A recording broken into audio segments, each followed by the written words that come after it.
حضرت ابو ہریرہ رضی اللہ تعالیٰ عنہ سے روایت ہے، رسول اللہ صلی اللہ علیہ وسلم نے فرمایا، اللہ تعالیٰ اس آدمی پر رحم فرمائے جو رات کو اٹھا اور اس نے نماز تہجد پڑھی، پھر اس نے اپنی بیوی کو جگایا، اس نے بھی نماز تہجد پڑھی، اور اگر وہ اٹھنے سے انکار کرے تو اس کے چہرے پر پانی کے چھینٹے مارے۔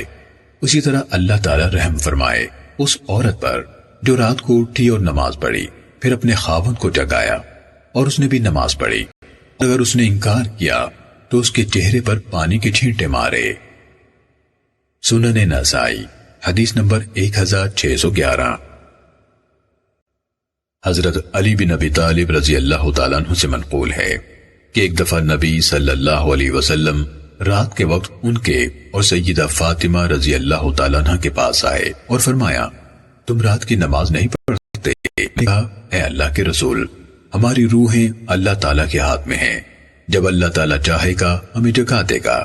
جب میں نے یہ بات کہی تو رسول اللہ صلی اللہ علیہ وسلم واپس تشریف لے گئے۔ میں نے سنا آپ اپنی ران مبارک پر افسوس اور ناراضی سے ہاتھ مارتے جا رہے تھے۔ وَكَانَ الْإِنسَانُ أَكْثَرَ شَيْءٍ جَدَلًا، انسان سب سے بڑھ کر کٹ حجت ہے۔ سنن نسائی حدیث نمبر 1612۔ حضرت علی بن ابی طالب رضی اللہ تعالیٰ عنہ سے روایت ہے کہ رسول اللہ صلی اللہ علیہ وسلم رات کے وقت میرے اور فاطمہ رضی اللہ تعالیٰ عنہ کے پاس تشریف لائے اور ہمیں نماز تہجد کے لیے جگایا، پھر اپنے گھر تشریف لے گئے اور کافی دیر تک نماز پڑھتے رہے۔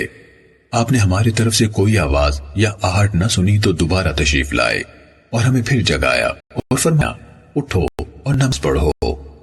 میں آنکھیں ملتا ہوا اٹھا اور کہہ رہا تھا، اللہ کی قسم، ہم تو وہی نماز پڑھیں گے جو اللہ نے ہماری قسمت میں لکھی ہے، ہماری روحیں اللہ تعالیٰ کے ہاتھ میں ہیں، اگر وہ چاہے گا تو ہمیں اٹھا دے گا۔ رسول اللہ صلی اللہ علیہ وسلم اپنی ران مبارک پر ہاتھ مارتے واپس تشریف لے گئے اور فرما رہے تھے، ہم وہی نماز پڑھیں گے جو اللہ نے ہماری قسمت میں لکھی ہے، اور حقیقت یہ ہے کہ انسان سب سے زیادہ کٹ حجت ہے۔ سنن نسائی حدیث نمبر 1613۔